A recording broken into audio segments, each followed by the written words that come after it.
Hello everyone, welcome back. Today we're going to be talking about what caliber for your AR, what caliber for your pistol. Okay. So the reason why I'm doing this video is a comment came up in one of the videos. I forgot which platform it was on. Of the person said 300 blackout or 5.56. Okay. So this isn't limited to this discussion is not just limited to 300 blackout or 5.56. It could be 5.56 versus 308 or 5.56 versus 6.5 Creedmoor. Same deal with the 9mm, right? We can talk about 9mm versus 40, 9mm versus 45 ACP, 9mm versus 10mm. So what I'm going to do in this video, I am not going to approach this from the perspective of the rounds performance, right? We're not going to be talking about the rounds performance.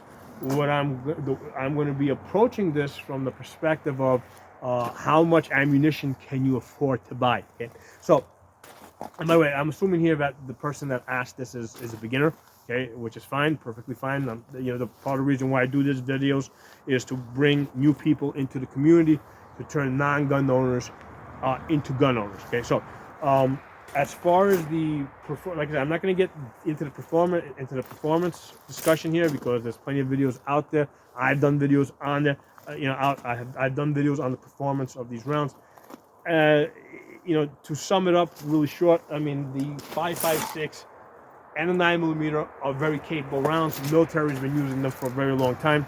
Okay, so let's leave that there. Okay, now can you increase your performance maybe with some other cartridge? Maybe, but here's the thing: if you're new to guns and you're trying to decide which caliber you should buy, right? Rather than looking at the statistics of of the performance of different calibers versus the two most common, right, the 5.56 and the 9mm, I want you to come at this from the perspective of before you buy the gun, okay, buy the ammunition, okay, and the amount of ammunition I would like you to buy is you're going to buy 4,000 rounds of each, okay. So the way that breaks down is on the AR-15, you're going to buy 4,000 rounds. 2,000 rounds is for reserve, and 2,000 rounds is for training. Okay, and then as you use up those training rounds, you're going to replenish it, so you always have a minimal of 4,000 rounds. Okay, you can go above that, but never build. You never want your reserve, your total supply to be less than 4,000 rounds. Same deal with the pistol. You're going to be at 4,000 rounds. With this, 3,000 rounds is for training, okay, and 1,000 rounds for reserve. The reason why I changed that, right, even though it's the same number of rounds, the pistol is a lot harder, okay. Likewise, with the rifle, we expect the rifle is going to be doing. We hope is going to be doing most of the work because it's a better gun. It's easier to shoot. Everybody shoots ARs better, okay. Both even beginners, experienced people, women, children, everybody shoots AR-15s better. I'll put women on AR-15s first day shooting. 30 yards, they're hitting the target like a lot of times 6-inch targets. They'll hit it a lot of times on the first shot. Okay, I'll put 10-year-old kids on AR-15s. Same deal, they're hitting the targets first shot. They can handle the recoil. The AR-15 is the better gun. It's an easier gun to learn. Okay, the pistol is basically your backup gun. It's a lot harder to master, so you have to practice more with the pistol. So that's why, we want 3,000 rounds committed to training, 1,000 rounds for your reserve, and the reason why you would only need 1,000 rounds for reserve is because again, the rifle is your primary, right? So boom, boom, boom, boom. Oh crap, the rifle stopped working. You go to your pistol. So the pistol is basically your backup gun. So that's why we don't expect to be using up as much ammunition in a shit hit the fan type of situation. We don't expect to be using up as much ammunition with the pistol as we would with the rifle. Okay, so the rifle is your primary, pistol is a backup. And the way it works is if you don't have your rifle with you because it's too big, you can't carry it, to wherever you're going, you have your pistol. The purpose of the pistol is to fight your way back to your rifle, okay? So that's how these two work together. So you're committed to buying two guns, okay? You need a primary gun, you need the backup gun, okay? And you're committed to buying a total of 8,000 rounds, okay? So the question, and I want you to buy the ammunition before you even buy the gun, because if you can't afford the ammunition, the gun is worthless, okay? Now, you might say, hey, listen, I can't just, buy 8,000 rounds up front, and that's fine. That's perfectly fine.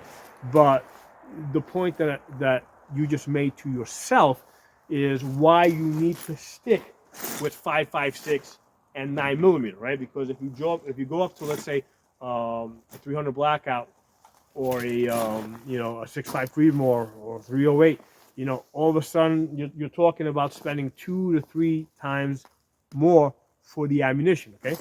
Same deal here with the 9mm. If you go from, let's say, instead of shooting 9mm, if you're going to get a 40 cal, right, you're probably talking about spending, I don't know, maybe an extra 25%, whatever it is, maybe an extra 50% in the ammunition cost of your pistol. Okay, so the point is, in this exercise, right, you're going to buy the ammunition first. You're going to buy a total of 8,000 rounds, 4,000 for the rifle, 4,000 for the pistol. Okay, and if you can't afford to do that, that's fine. Okay, you can build up slowly over time. But the point I'm making is, if you can't buy those 8,000 rounds up front, you definitely should not be looking at buying a more expensive cartridge, okay? Because ultimately, the thing that's going to make you better, right? The thing that's going to make you better is more training, more practice, okay?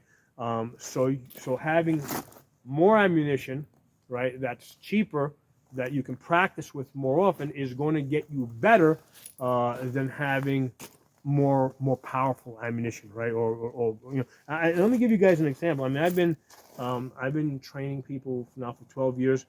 For most of the time that I've been training people, I think maybe 95% of the ammunition that I used was all steel case, right? In fact, and it is just a small sample here on the ground, right? You see all that rust-colored steel case over there? Okay? Now, people will say, hey, steel case is not that great, this, that, the other thing. But you know what? Being able to practice more gets you better, okay? So I think, like, last year, I really started messing around with match-grade ammunition, because now I'm actually shooting at, I'll go out and I will shoot 77 grain 5.56 to 600 yards, right, and get really nice groups, okay, with match grade ammunition. So I've kind of worked myself up to a point where I can take advantage of the more expensive ammunition. I think that if you're coming into this brand new and you're coming into it with the mindset of, I want to get the most expensive stuff, right? Well, if you get the most expensive stuff, but then you can't afford to practice regularly, you're not going to be as good. You're better off getting that cheaper stuff, right?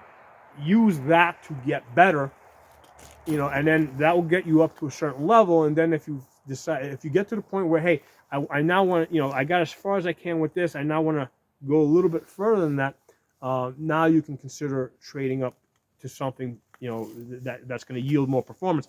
And at that point, you don't need me. You can make your own decisions, right? Because at that point, you've developed the experience to be able to decide for yourself, what you want to achieve and what's going to get you there, okay? But if you're just starting out, absolutely 100%, 5.56 and 9mm is the place to start out. You're gonna buy more ammunition, train more. You will get better, and a person that trains on cheaper stuff but trains more often is going to ultimately be better than somebody that has better equipment, and better ammunition that doesn't train as much. Okay.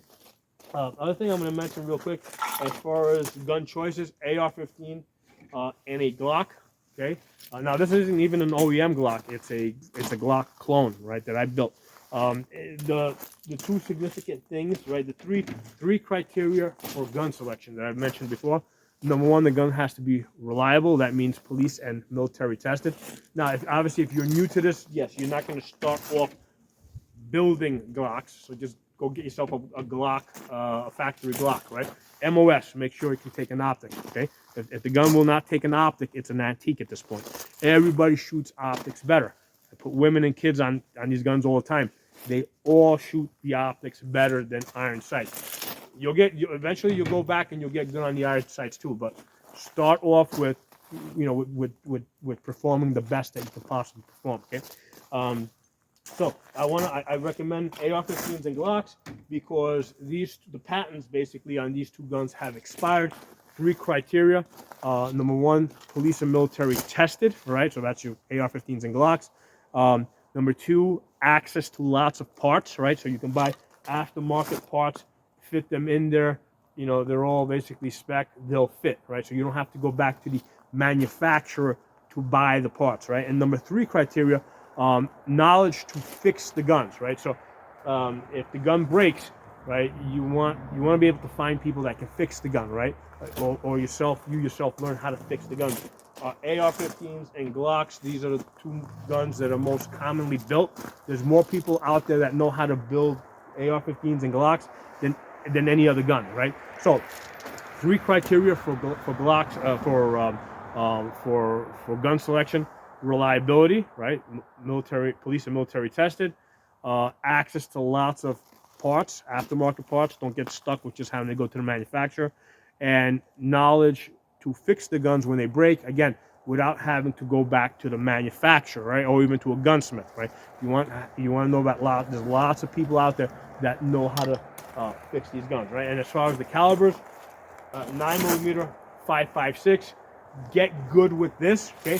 When you get good with this, yeah, down the road you can expand into other calibers. I got tons of other calibers, right? I got 40s, I got 45s, I got 308s, I got AK rounds, I got tons of other calibers. But if you're coming into this as a beginner, stick with the common stuff. There's a reason why the military and police use 5.56 and 9mm, right? There's a lot of basically there's a good cost benefit to these two calibers. So hope you guys enjoyed the video. I will talk to you all soon.